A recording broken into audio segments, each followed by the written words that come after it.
Welcome to the Ranch and Table Podcast, where we discuss all things related to our Texas ranch and our Ranch to Table restaurant located in Downtown Rockwall.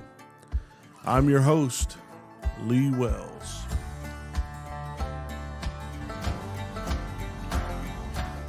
All right, today we have with me Mark Russo, a friend, served on several boards and had multiple public offices and served on committees. And man, glad to have you.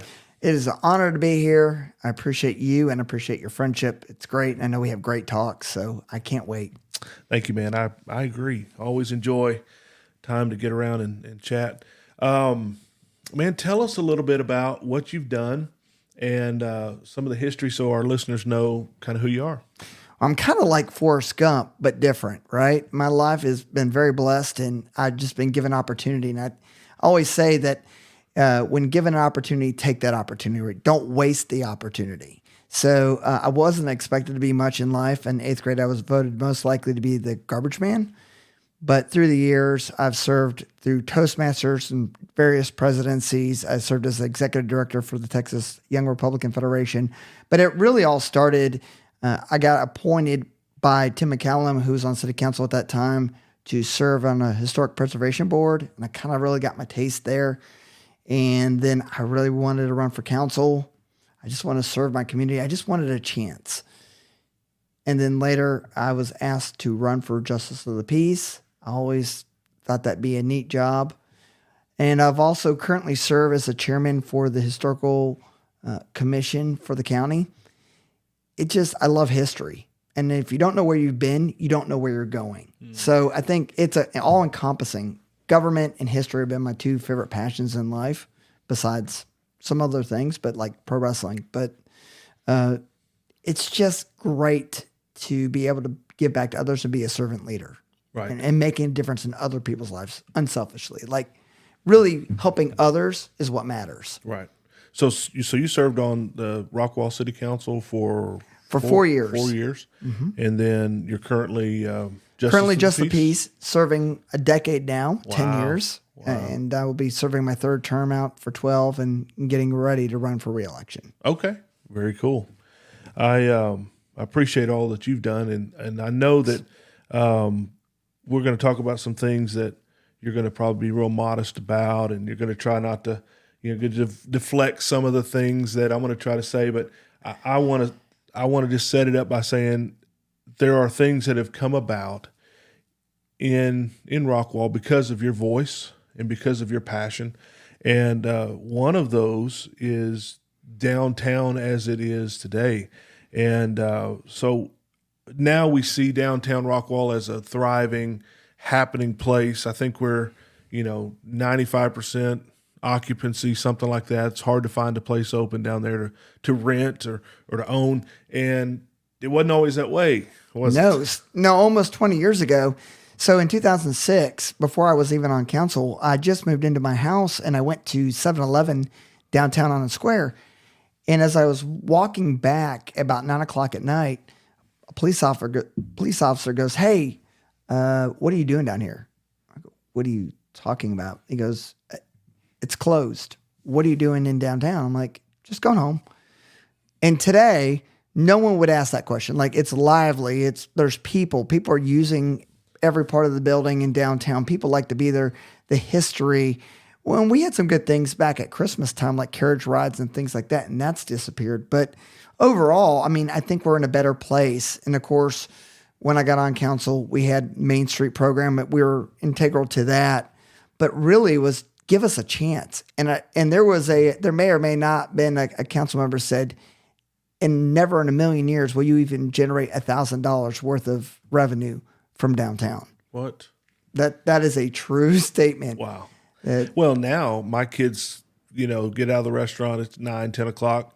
I don't worry about them getting in their car, coming home out of downtown, walking across the street to their car. It's a whole different place.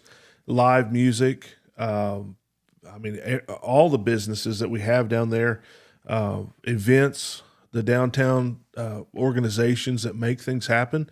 It hadn't always been that way. No, I mean, it was once in a while. Like you would have like some annual events, like quarterly, like you would have that downtown market was a big change, the farmer's market. But you would have Aspasians, and that was it. And in 2004, probably to be fair, that might have been a good setup, is when we celebrated the 150 years of Rockwall. That was probably, to me, a catalyst in 2004.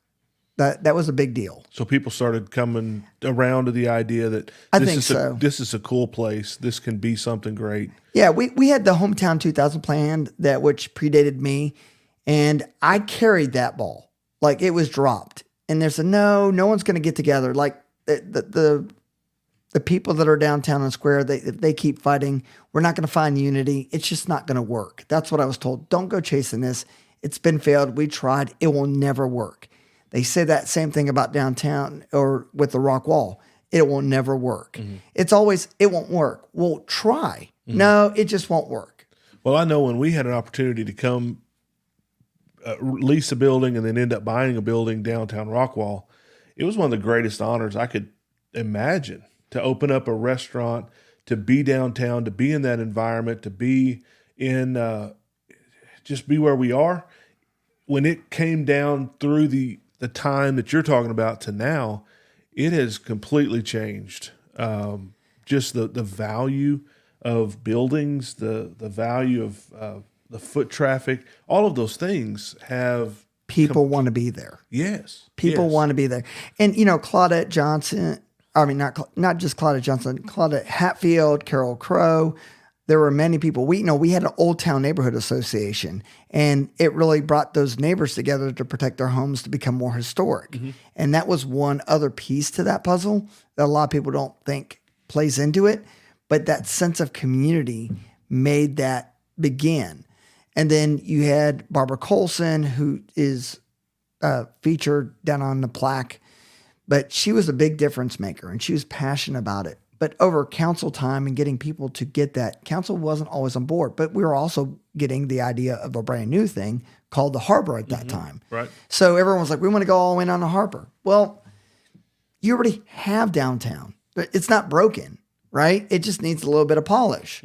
So having two venues that are different but important to the city, you've got the lake, which is important, and you got downtown. And downtown's special because it's got the police department. And I really think when you have activity, you have 205 going through it, you have 66 going through it, and the Bankhead Highway, you have all these naturally built-in concepts. It's really neat. Yeah.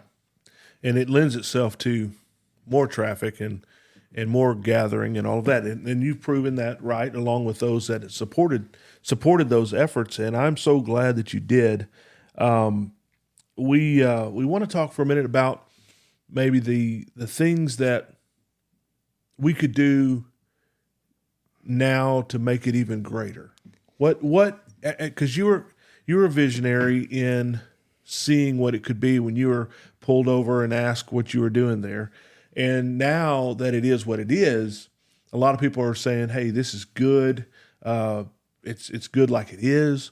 But as a business owner there, my question to you is, what do you see that we could do even moving forward to make it even better than it is? So Bill Cecil was big on customer-centered government. And I really think that customer service, if you think you have the best customer service, you can always do better. And if you're not willing to make your customers feel always appreciated, I think you're doing a bad job. And I think customer service should always, no matter what it is, whether it's a court system, whether it's a county court, whether it's the city, just in general, even in business, if you think that your customer service is always great and you're not going to do anything different, your business will never grow, right? It just can't. I think that's one. Green space, inviting. But again, I think line of sight is another. If I put a bowl of fruit in front of you and then I put a bowl of fruit behind you, which one are you going to most naturally go towards? Right. What's right in front of you? Sure. And I think with technology and different things that we have, whether social media, We've got to do a better job of doing something different, not just do what we've always done. If you always do what you've always did, you always be what you've always been. Mm-hmm. And the problem is, look at Eli Whitney and the cotton gin. I mean, how many times have you been to a cotton gin lately? Mm-hmm. Where is it? Right. So, and I think that's the same case with burgers. The original burger and what was acceptable, whether in the 80s, people thought a good burger could have been McDonald's, mm-hmm. right? Right. A billion served or a million served at that time, right? Mm-hmm. I remember the billion. Yeah. But it should be more than that, right? Mm-hmm. It should be that the experiences you have in a localized business, that good customer, that Rockwall way, which is reaching out and making you feel welcome. Right. That you know that when you go to this special place and you're leaving, that you want to come back. Right. I agree with that. We try our best to make that the center of what we do. A lot of businesses center on, making a dollar, making it work, getting it done every day. And at our place, we've always tried to put the customer first, and then in quality, and then let everything else follow into place as it has. And we've been blessed to be able to do that. What do you see? Speaking of downtown again, what do you see as an initiative that could be picked up to say, if we could do these 2 or 3 things, then downtown could even be better than it is now? So I think the Bankhead Highway project, the Texas history, they want to make that into the Route 66 of Texas, basically. Mm-hmm. And that's a tool. I think showcasing things that make our roads different and bringing out our history. I think telling our story, not making people feel like when they go through a time machine, or that when they get here, that you can do a QR code and read about things, showing videos, showing what happened here. I think really involving the visitors to feel like they're not in on a joke, or not including them and feeling inclusive in that sense, right? Mm-hmm. Mm-hmm. I think we have to be very careful when we use verbiage, but I think getting people active when they're visiting, that they can easily approach, no matter they've been here 20 years, 10 years, or a year, they don't feel like they're left outside of the joke, mm-hmm. right? They're not, or outside of the story. Right. They're a part of the story. So the Bankhead Highway initiative. The Rockwall. I mean, the Rockwall has to be. Sure. Yes. So we've talked before about the park systems. And the park system in Rockwall, we have a connected green space and a trailhead that connects those parks together. I don't know if everyone knows that or not, but you can walk or bike or whatever, walk the dog from one park to the other park, and you can park at the park down the Harry Myers. Yeah, you can park there and walk to downtown. And that park, by the way, now, Harry Myers Park, when they redid the Kid Zone, I've never seen a park with that many people. I joke, but seriously, there might be more people in that park than at Six Flags. I've seen that thing so packed. You can't find a parking spot, and it is filled shoulder to shoulder with people utilizing the park. I mean, how cool is that? People going outside. And those are the natural things. And we've got a great park department. Yes. In Rockwall. Absolutely one of the best. Travis and his staff do a fantastic job. They work year round on events and work with downtown. They work with the people that are in charge or have say so. They're amazing. And those connections between those two parks and that trail, wasn't it something to do with that continuing to the lake?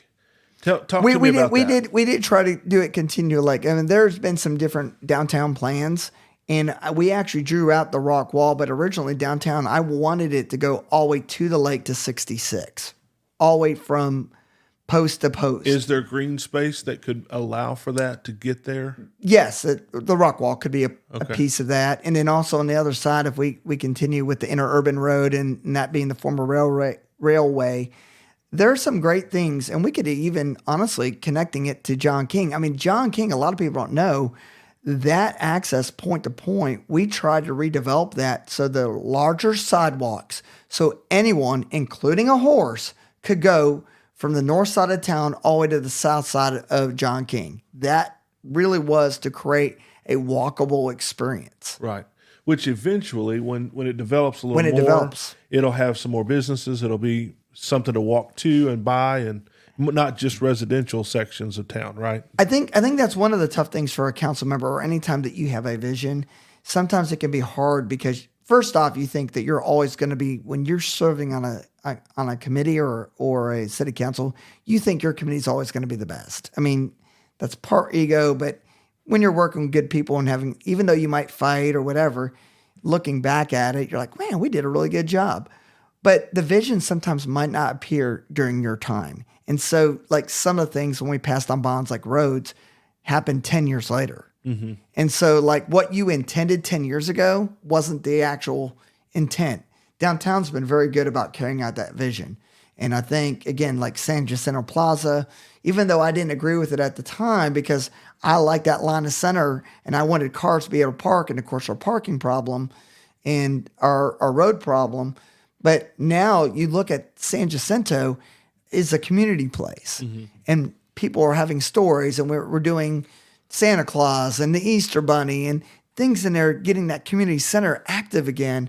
And I think it's vital to our community. Yeah, concerts that happen on that stage, and that Lemonade Day was awesome. Yeah, I mean, that Lemonade Day was probably one of my favorite things that was new this year. Yeah, and it's fun to be down there and be a part of that. So you've referenced the Rockwall a couple times. For those that may be listening that aren't familiar with Rockwall, we're named after a rock wall. It's buried underground, and there's, for years, there was a family, I guess, that owned property, and they actually let people go down and view, like for a quarter or whatever, they could view the wall, and they actually did see it. They did it in honor of the Texas Centennial. A lot of people don't know that it was actually part of, but yeah, they couldn't decide. But the first postmaster of Texas was John O'Heath, and he was appointed by Franklin Pierce. His half-brother, or step-brother, I should say, was Terry Utley Wade. They were related. And that they went and dug that well, and they found, and when they were fighting, there was a period in 1873 where the name of the county, because we've been 4 counties, and John O'Heath lived in 4 counties, and his obituary says, lived in 4 counties, but never moved off his porch. Yeah. So I know we were part of Kaufman County. We were part of Kaufman, Henderson, and Nacogdoches County. Okay. That was the 4. And then Mercer Colony, which is technically was the colonization, but there are some arguments that some of this land was not in the Mercer Colony. Okay. So they were digging a well. They came across this wall, this structure, yes, that block and mortar looking, a wall. And so that's what we were named after now. And with that, that's positioned almost halfway, would you say, from downtown to the lake? Yes. So going west out of downtown, about halfway down there is the place where they used to show that. And do you think that we will ever have access to that? Or do you think that we'll ever be able to? I know there's been talks about creating a park or creating access to be able to bear that back and display it or walk down to it. Do you think that there's anything in the future to where we can see that happen?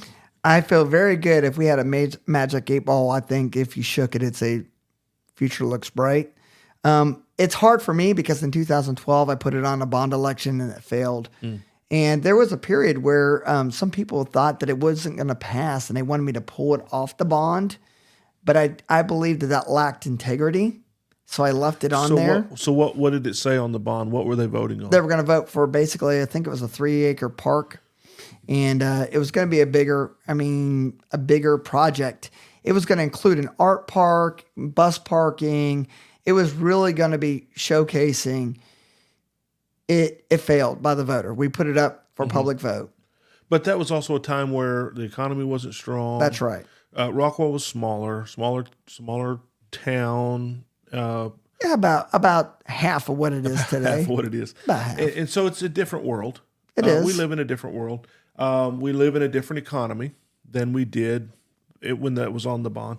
And so you think that there's a chance that if everything lays out just right, that we could potentially see maybe a park and something there, and then maybe connect all the parks to downtown, and then downtown maybe even down to the lake, and make that, a 2-mile track or whatever that would be, and connect all that together with downtown? I think that there would be I think green space will maintain it. And I think green space is what makes a lot of communities great, Sure, right? Like, absolutely. I think you need We have people. enough houses. Yeah, Concrete. and I've had that argument with other councils. They go, rooftops mean revenue. No, more people mean you have to take care of it. It's not cost effective. It doesn't Rooftops equal don't- 1-to-1. It's not Rooftops 1-to-1. don't mean happiness. No. Green space can bring happiness and community and a place for people to gather and their kids play. And And that's the same with powerful. senior living. I mean, you have to understand that I want people to live and play and live here at the beginning of their life and the end of life.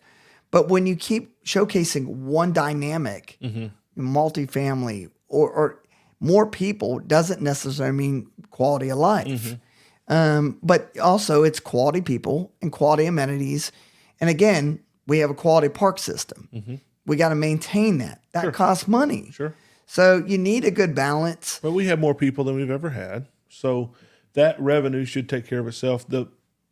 If there's the vision for that to happen, because where I'm situated, where my business is situated, I'm right at the trailhead of that park system. But when it was built, it kind of stopped right there. And so people, they're walking their dog, they're riding their bike, they're walking their kids from the parks, and they have to stop at that highway. I mean, it's a highway. Right. And people are flying into town or accelerating to get out of downtown. And where I sit, where that trailhead sits right next to my building, is the fastest miles per hour of that street. And I know that I've talked to several different city officials, and they keep saying the same thing, which is it's TxDOT's decision to do something there. So about a year and a half, 2 years ago, it might have been 2.5 years ago, TxDOT came out and did another traffic survey, engineer survey of that, and then I never heard anything else. I think it's going to take, and that's not really selfishly about me, but I think that if we had a crosswalk there like we have at San Jacinto, our foot traffic would increase in that portion of downtown. Right now, that north side of downtown is hindered because there's nowhere to walk. There's nowhere to safely walk. I do think that the interurban there with the park, with having Laughlin Park there and the improvements we've done there and seeing how we've improved that park even greater, that little spot can be a gem in itself. It's a gateway, right? And I hope one day we should go for a walk, and I'll take you to see the arch where the original wall was dug. And when I did it for our FAA article for when we were talking about the rock wall, they did a special on it. And I walked down, and there's this moment where you feel like you're walking to a secret garden. There are moments and gateways and places that when you step into it, it sets a tone or experience that heightens whether you're going to town. Like when you're coming out, you're like, whoa, what did I just walk into? Yeah. How cool is that? It's like you shift into another place. Yes. When you walk past downtown Highway 66 and walk onto that trailhead and you start walking into that park, or you look out the back of my restaurant and those trees in that park, you don't feel like you're in downtown anymore. No, It's you feel in a amazing. separate park. Yes. Like you feel like you're in the country again or in a place of peace. Right. Like your weight comes, and it's right there, a two-step. But it's like kind of like when you're talking about if you had country in front of you or even when you're crossing the bridge on 66, right? When you're going into Dallas, it's a different feeling. And I'm not knocking Dallas. That's not what I'm saying. Sure. But there's a different feeling when you see it in the rear view versus when you're going into it, right? When you're approaching that big city and you see all that in the horizon. You're coming out on the lake and you're looking up that hill at Rockwall. There's a different feeling than when you're headed out of Rockwall, headed into downtown. Yes. There's a totally different Absolutely. feel. And, and the other thing that we have as an accoutrement is those sunsets, I would say, are unmatched. I mean, I have never seen a place where no matter where you go, that sunset is perfect. You go out to whether the Hilton, in the harbor, or downtown, that lake, that refraction or that reflection is to a point where it takes all your stress away. No matter how bad your day was, for that moment at sunset, It's amazing. I'm good. Yeah, it's amazing. Right? As a kid coming out of Dallas, coming back, we lived in Greenville Cattle Mills. Well, we lived right here on the ranch where we're doing this today. We come back through Rockwall and cross the bridge. I remember as a kid when the water was real still, the lights on all around the different banks, depending on where you look, it almost looked like a cliff dropping off. When the water is really smooth, it looks like it's a pit or it's a water that just goes forever. And I remember thinking, as a young kid looking out the window thinking, man, that is cool. How did we get that here? Like you would think that would be something you would see at an ocean or feel, at a big mountain range or something. But I remember growing up coming back into Rockwall thinking, that is the coolest thing. And to be close to the house is an amazing. And so I want people to experience that out of downtown. The harbor's a great project. We can talk for a second about that. The harbor had a rocky start, but I think it comes back to having good business. And if you can have successful businesses that are doing a great job, it can pick up and run that area successfully. I mean, some of these guys, Sideways, and some of these guys that are down there, I shouldn't have started naming names, but the nice Italian restaurant there, the steakhouse place. Or whatever. Sear, yeah, that's a great place to eat. I wasn't trying to name names. I know. I'm sorry. Well, these are not paid advertisers, so they're just friends of ours who are doing a great job. They're doing a really good job of elevating the environment down there. The view is amazing. Right. The facilities are amazing. They're kept up nicely now. The city's done a great job. The Hilton is beautiful. I mean, it's a great place to have events, and it adds so much to the community. But there's got to be a way, I think, to not have separate entities across the town, but somehow everybody gets to use the lake to some degree. Everybody gets that benefit because it's such a beautiful place. So that was one of the concepts that was talked about in the bond proposal, was a trolley that took you to downtown to harbor. There was a actual trolley service that was supposed to go down Ridge Road. And that was a concept that was being pitched. At least on weekends or something. I mean, right? I think there's still some people trying to get alive because, at Founders Day, they've been kind of showcasing a little trolley a little bit. I think trying to jumpstart that idea. Well, there's a trolley that runs between the park down there and downtown. For like, I think the Rib Run this year is going to have events downtown and events, Founders Day events in both places because they're just outgrowing one or two of them.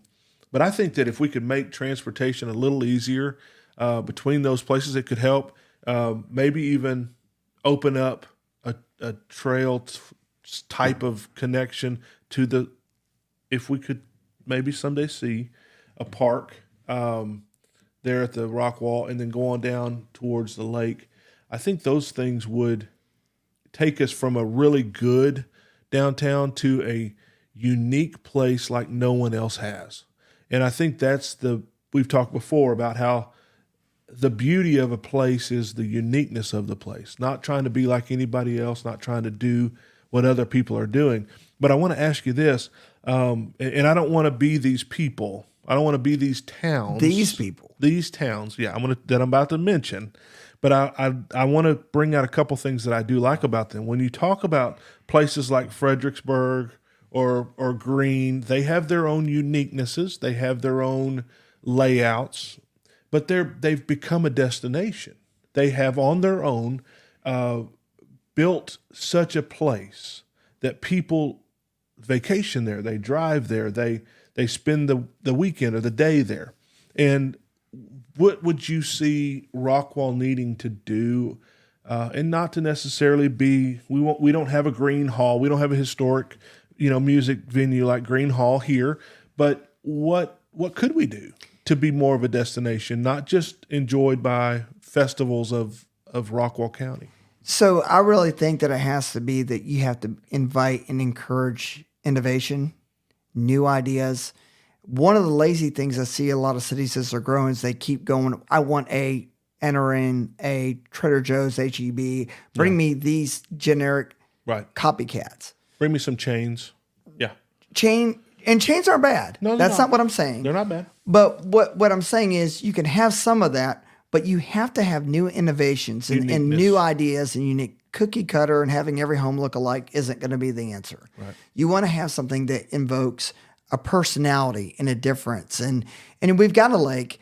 And again, doing curbside boat and creating a way that you can live, work, and play, and using your accoutrements in different things. Not every city has a lake. Right. Utilize it to its fullest. We've got a great downtown. Utilize it. We've got the harbor. But we've also got 30. We've got arteries of people visiting. There's no reason that we don't maximize and utilize it from different parts. One of the other things I think is a lot of these cities focus on Dallas, right? You want to go into town. Well, it's too far for Sulphur Springs. It's too far. So why not we be that hub for those who want to come out and be different, but only get 30 minutes or 45 minutes away from Greenville, say. Right? And you can come in and get your Starbucks. You can get everything, but get a great venue and great experience, but not have to drive 2 hours in to Austin or 2 hours and 3 hours into Dallas. Right? Good point. I love the fact that we are heading that way. I was on a call the other day for downtown Greenville and talking to a couple of the city councilmen out here about revitalizing downtown and getting more of what we have going on in the Rockwall downtown kind of over there.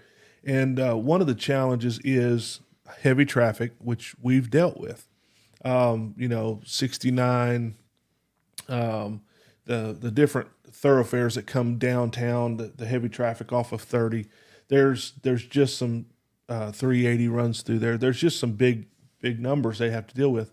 But one of the things that I mentioned to them is instead of focusing so much just on the square, because they have challenges. They've got a big courthouse, and then they've got no green, and then they got 3 or 4 lanes around their courthouse there in Greenville. And then the hope is to maybe step out another block and do something different than someone else. The cool thing about Sulphur Springs, they took a whole different side of their town. They kind of stepped away from their central square and built a green space and a memorial, and they're thriving. I mean, they've done a great job out there. Well, I think going back to downtown that way, that Zanata's, I don't think we would be where we're at today if it wasn't for Zanata's. Right. All right. But it used to be downtown was basically 2 blocks. So then you get Ben 303. That when you go down Olive Street, that extended out. That was originally single family homes. Right. And there was some pushback about, hey, why are you letting a restaurant? Well, that expanded it out, to your point. Right. So now we've got this whole line of sight from San Jacinto right down to the Ben 303. And all those businesses in between now filled up. Now we've got it on both sides. And now we had a second historic group. But when we talk about 205, people are now filling up their businesses down Goliad and all the way down to basically John King. Like people want to, it's now line of sight of where the traffic is going. And we've got that boom basically because we've got something unique in Zanata's, something unique in Ben 303, something unique such as, well, you're getting new restaurants that you can't get anywhere else. Right? And we're stretching out when we first took that building, looked at it, I had several people tell me, don't go there. Don't use that building. Don't get in that building. There's been a few things there that may or may not have been successful for whatever reason. And they said, you're too far off the square. And I said, give me a shot at it.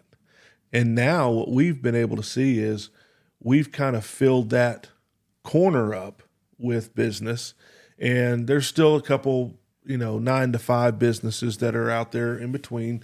But, the building down that used to be Londoner, Yes. the roundabout. Used to be Smitty's Well, yeah. when it first started. and Coyote Rojo. It's been Yes. several things. Couple things. It's been several things. Well, now word is they've got an Italian restaurant concept coming in there, upscale, and so that's going to push even farther north and east off of the square. And so the hope is people are building homes, moving on their own accord. No one's pushing anybody around. No one's pushing anybody out. But as it naturally occurs, the downtown areas can grow and be better for business. And I think that we have a community leadership style that's allowing for those things to happen. And I believe that comes back to our first point, which is the vision that started almost 20 years ago to say, no, this can be an asset. This can be beautiful. It can be, thriving. Yeah, it's hard sometimes, but the vision will speak for itself. And when you allow it to kind of breathe and allow people to achieve success, sometimes I think some cities, which luckily we didn't have, but I think we had a little bit of that attitude early on. It was so hard. Small town thinking. Yeah, don't expand. Making it hard to build. And Yeah. I think that now you can't go too far the other. Like you can't just say bring it all in. No, right. But you have to be willing to say, how can I help you succeed? That relationship, customer-centered government. Mm-hmm. You need that. I really believe that. And you're going to hear me say that a lot. But having customer service to me means how you treat your friends, how you treat your government, how you treat everybody. It's relationships. If you don't have good relationships and you're not talking honestly, give everyone an opportunity. If it's required that you build something, tell me. But don't wait till I start spending hundreds of thousands of dollars and go, oops, you forgot. Right. And then make me build a firewall or whatever, sprinklers or whatnot. Allow me to succeed. Tell me what I need to succeed. Help me succeed. And then let me see if I fail or not on my own. Right? Absolutely. Just make sure the game is consistent. That's all I'm asking. Right. And I think that's fair. That's all that we can ask for. This will be maybe my last question on downtown, but when you were talking about the vision that it could be what it could be, what were some of the roadblocks that came up that said, oh no, I know you had naysayers that said it's not worth anything, yeah. But what were the roadblocks that came up that you said we can get over? I think that originally when the vision, there were some people about the community center. I think relocating, there were some things about moving the police station and making Airport Road in that area the center hub, which is still good down the road. I think there's some logic in that, but I think it's just change. I think anytime you talk about change, that's too much work. Sure. One of the things I probably was disappointed on, which isn't downtown, is getting a road off of going onto Horizon instead of getting off of the road. They wanted to put a road to get onto 30. I'm like, why would you do that? We're showcasing the harbor. Why are we not getting off there? Because if you miss it, if you miss that exit, you're going 4 miles. Yeah.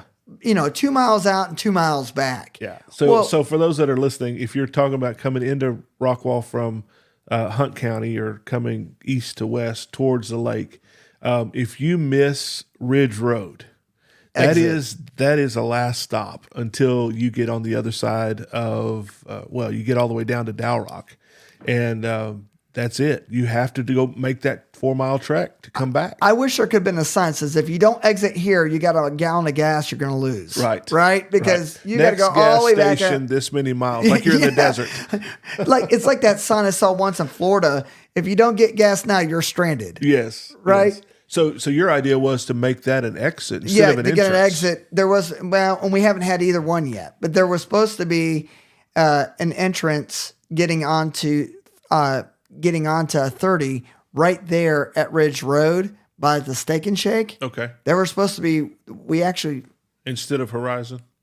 So I was like, why not make that an exit so we can get off at Horizon? We're focusing on a harbor now.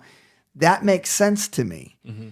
And apparently that was not the majority thinking. Okay. But And then, but now I think more people would say that more now. But those are things that just happen, right? I mean, and looking at the harbor, and I bring that back.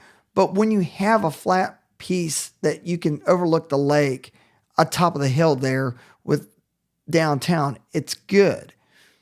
But the harbor, it's at a grade. And I brought up, and I was called stupid because I wanted to build the buildings at a grade. Like I wanted, and then I heard a guy bring it up into an article. Why didn't we build this to a grade? But at the time, they said I was a fear monger and stupid and want to waste money. I go, this doesn't make sense. Line of sight matters. So what you were saying was, let's step this down with the grade as it goes and make it. Let's use what's here to our advantage to sculpt this development instead of having to bring all this dirt in or take all the dirt out. And our land and our plan at the harbor was a flat plan. I go, this is a flat plan and this isn't going to work. Yeah. And so some other architects brought that up 10 years later, which I laughed and chuckled. I called them. I go, hey, good idea. Good idea. 10 years later. 10 years later. Where were you when I was saying it? Yeah. That's exactly what I said to him. But I could hear you saying it like that. Man, I tell you, we see so much good in Rockwall. There really is. Of course, there's good and bad everywhere. But my desire in where I'm at, and then those that I affect, is to move from good to great. Jim Collins wrote a book several years ago, one of my favorite books, Good to Great. And that's one of the only books I've ever read cover to cover with a highlighter, making notes as I went. I mean, that's how much I just saw the value in that book when I picked it up and started reading it. I grabbed a highlighter and went all the way to the back. And a lot of my business sense, a lot of my concepts come from what Jim wrote in the research that they did. And you're writing a book, right? I am writing a book. I talked to a publisher today. I'm picking a publisher, and it's not Brown Books, is it? No, we'll see who it's going to be. Haven't picked one. It's going to be one of those big ones, like with a penguin on it or something. I don't know. I'm not. I don't have enough followers for that. They don't. You don't know. To me. They won't talk to me. You know, Doug Kaufman had a book, and he started out with one, and they said he would never do it. And if have you met Doug? I know Doug. Doug is awesome. Yeah. And he'll ask him the story about being books. He was told he would never do it, and if you sell 100 books, you'll be lucky. Yeah. Well, look at him now, and he always talks about how that author symposium that he went to, that they were like, that will never happen. And Doug is a really unique and special friend of mine, and again, a guy who just goes out and does it. Yeah. But I think as a society, we tell people they'll fail instead of, we should be lifting each other up. Right. And I think that's something I like about Rockwall, is I think we lift people up. And I think that's what makes us better than most places. There's a lot of people who do that in leadership. We've had great mayors. We've had great leaders. None of them perfect, but none of us are either. So, really, really, really good. They all have strengths. I mean, each one of them, majority didn't have hair, but great guys and personalities. And my goal is to have as many of them on here as I can. I've already got one or two of them scheduled, and I admire their leadership because they are pro-business, they are pro-family, they're all the things that they should be, and then the decisions come down as they do, but the heart. You're probably going to have higher door space for Trace. I don't know. I mean, he's kind of tall. He'll duck. He'll come on in. But anyway, I think we have now what we have because of that leadership. And the committees and the councils that have come along have been pro-business, and that's why guys like myself can come in and find a place to grow and be successful. And I owe that to those of you guys who saw the vision before I got here. And I'm just real blessed to be able to walk in there and do what we've been able to do. I really appreciate the guys that have gone before and the guys that are continuing right now to speak what needs to be said, say yes, say no, but have the vision that's for our community. It's a great place to be for sure. And you're a part of all of that. Back over the years. I'm just doing what God asked me to do. I think I'm just blessed that God has given me the ability to live in this great place.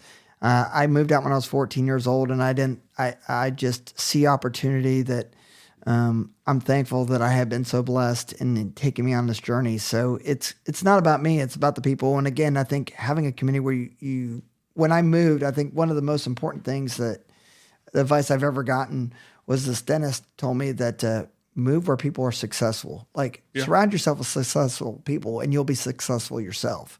Right. And I realize, and that's kind of like when you live in the streets, you start to think that way. Mm-hmm. But if you think positively and surround yourself with winning people, you become a winner yourself because you think the way of successful people. Absolutely. Think. Absolutely. There's books that have been written about millionaires begetting millionaires just because of the way they do business, the way they think about life, the way they handle things.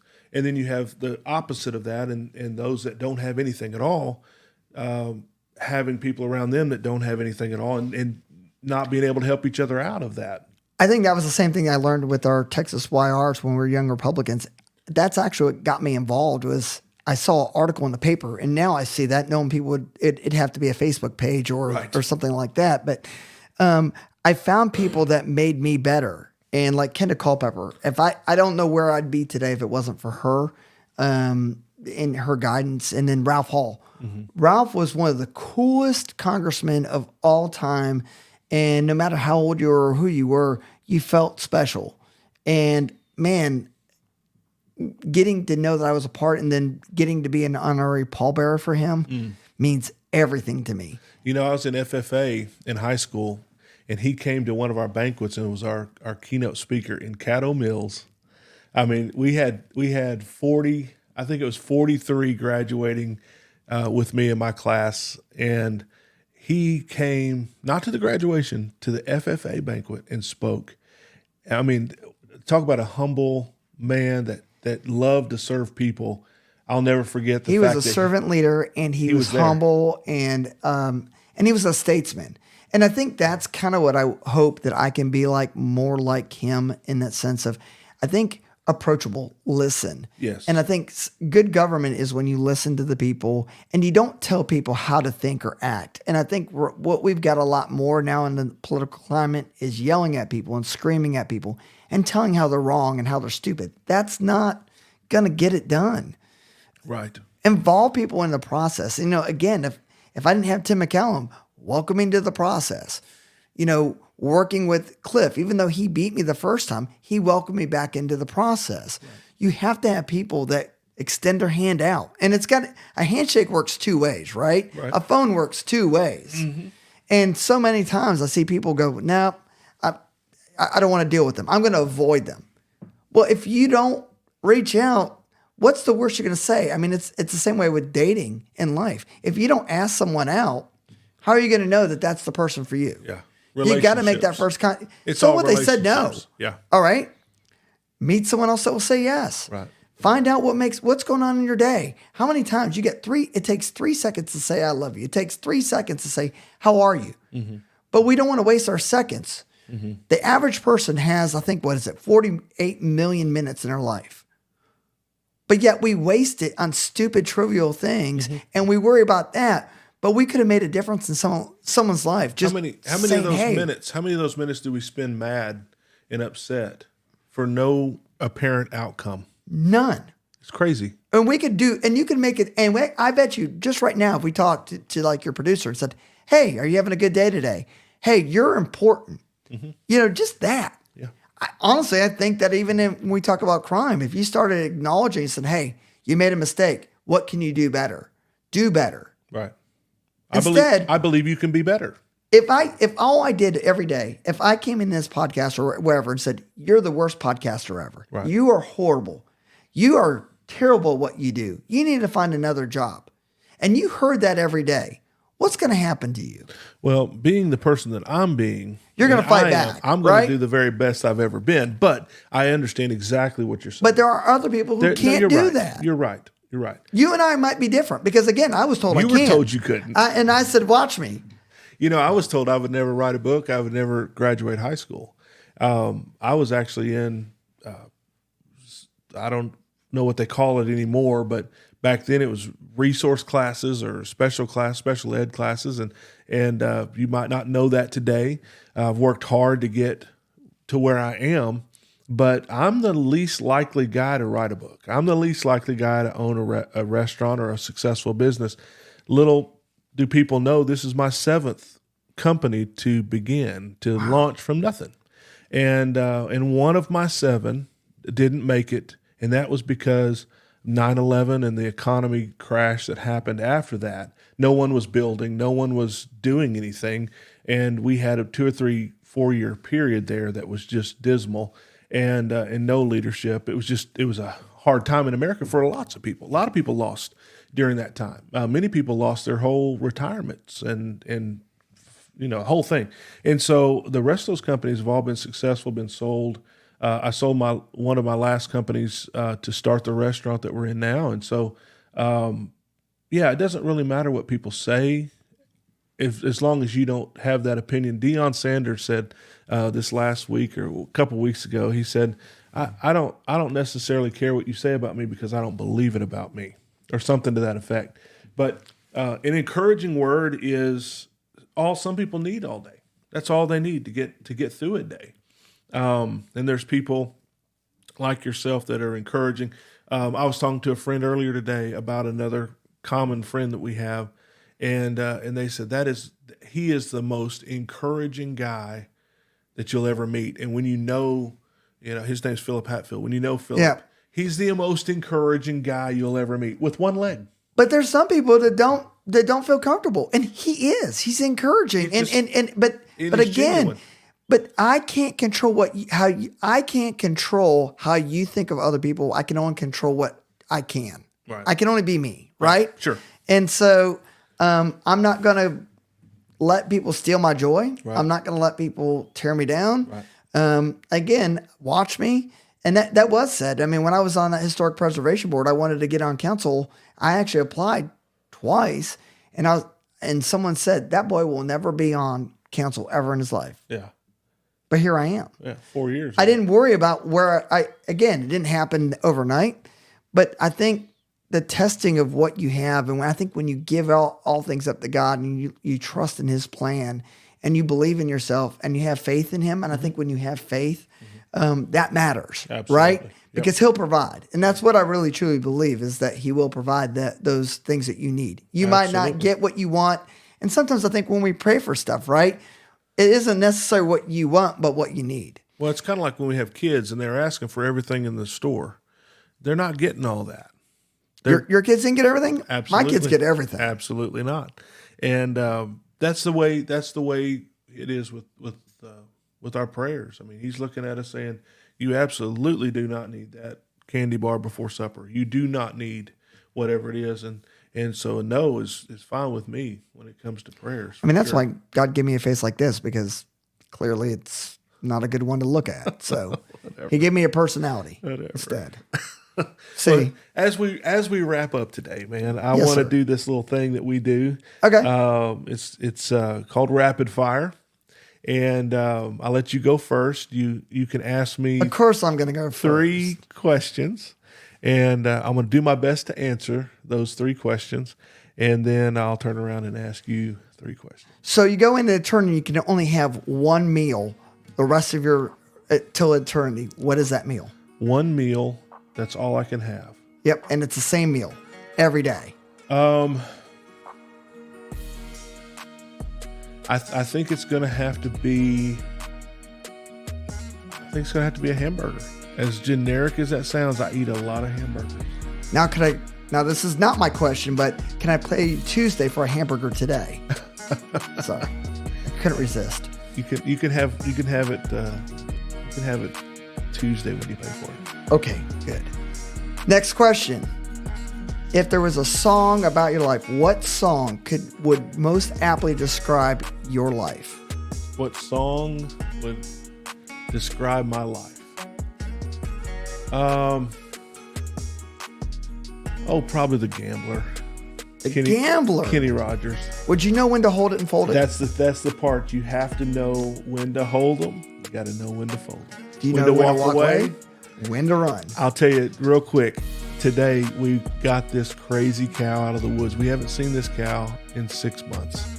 And my guy that works for me out here, he got her on the end of a rope, and she was in the woods. The horse was outside the woods. He had to put 2 ropes together. She had 40 foot or plus of rope, and this cow is looking at him from in the woods. And I said, well, let me just jump out, and I'll walk around and push her out from behind.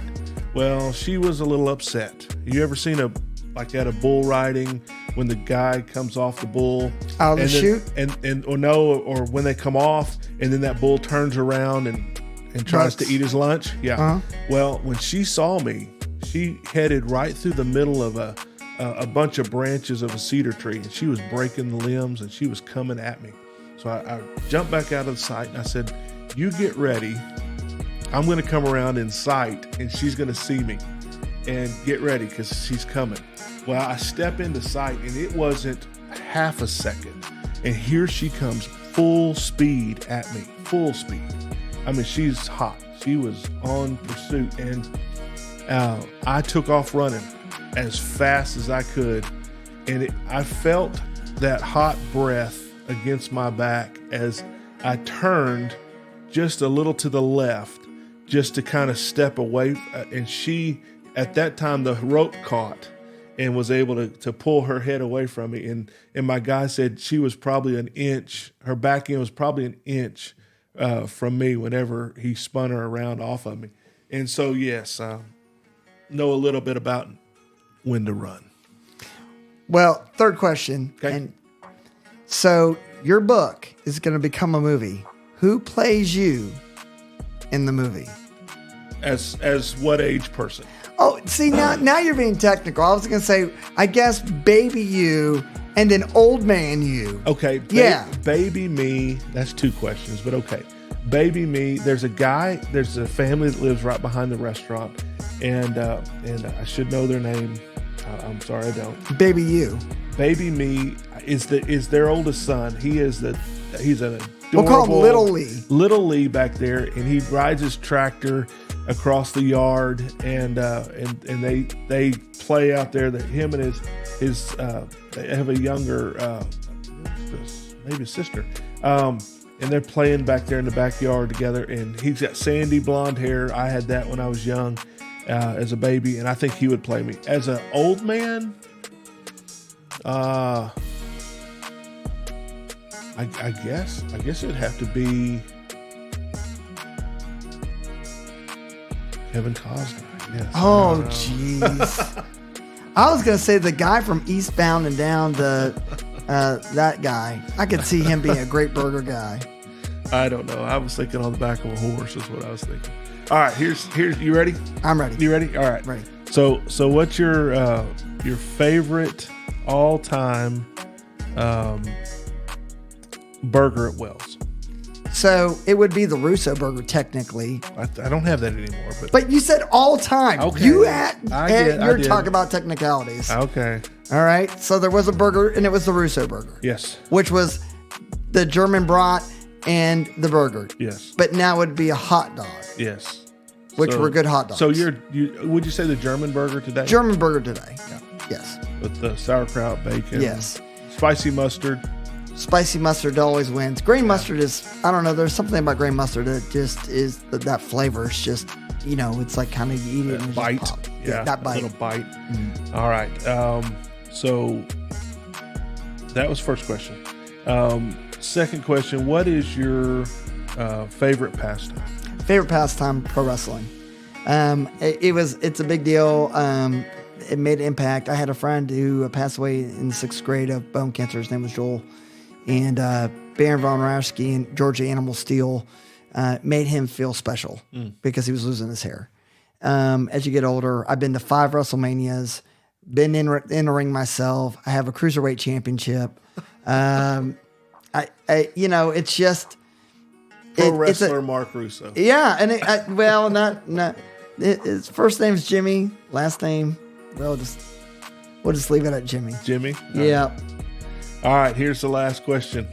This is the hard one. Okay, I'm ready. The Rockwall of Rockwall. Yes. Sounds like the I'm focusing. Rich man of Richmond. The Rockwall of Rockwall, man-made or naturally occurring? Man. Well, I'm going to say combination of both. So the answer to me is I think that it is naturally occurring. No one, I don't think argues it's rock. I mean, I think that's where when I talk to the historic preservation people, they're like, it's natural. I know that. But I think that there was an older civilization, I do think, chiseled it and manipulated it to make it work. I mean, Pueblo Indians did it. And if you look at paleontology, where Rockwall was surrounded by water. We were an island at that point in some of the old maps. So I really believe that this could have been along that line of where we could have seen more water. And is there any truth to, this is kind of just on that same subject, but is there any truth to the skulls or giants or any of that? Is there anything to that? Because that comes up in the same conversation. Like how about them burgers? Have you ever had a burger? I mean, as an ancient civilization, I don't know. I mean, if I drank Miracle Brew and I didn't grow, so I don't know. I all I know is what I know. I see the lines. I see it. I think there was something there. Giants. There's supposed to be skulls or something found here. Yeah, but where You're is the it? Historical man. And I haven't seen it. Okay. All right, so if I haven't seen it, it hasn't happened. That's a great answer. That's all I could ask for is a great, honest answer. Man, it's been an honor talking with you. It's been fun. Thank you for taking your time, coming out to the Wells Ranch studio and doing this. Man, it's been great. Thank you. I appreciate it. I thought we were going to go for another 5-10 hours. Well, I thought it was a marathon. I don't know if we have listeners left or not at this point. We haven't even talked about McLean and Chisholm or Heath. Oh, well, I thought we were talking about all Rockwall County. How about we come back and we'll bring up some of those. Mobile City. We got to talk about the water crisis. Rowlett. I mean, there's a water. thousand things. Thousands of. What's water? What exactly? All right. Well, man, thank you. It's been fun. Thank you. I'm Lee Wells on the Ranch and Table Podcast. Till next time, we say adios, farewell, goodbye, good luck, so long.